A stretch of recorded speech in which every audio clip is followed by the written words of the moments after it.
Hello everyone, welcome back to my channel. So today in this video I'm going to show you how to pay with PaySafe on AliExpress.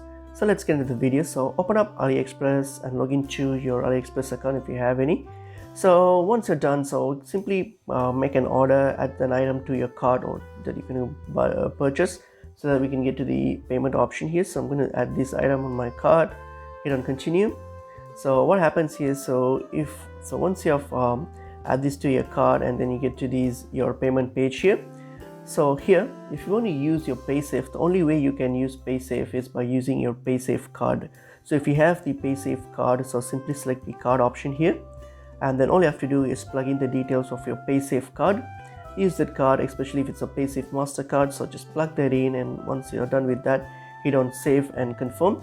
So once you hit on save and confirm, so that your PaySafe card will be selected, and hit on place order, and that's it. You'll be able to pay with your PaySafe on AliExpress with the help of your PaySafe card, and that's pretty much it is.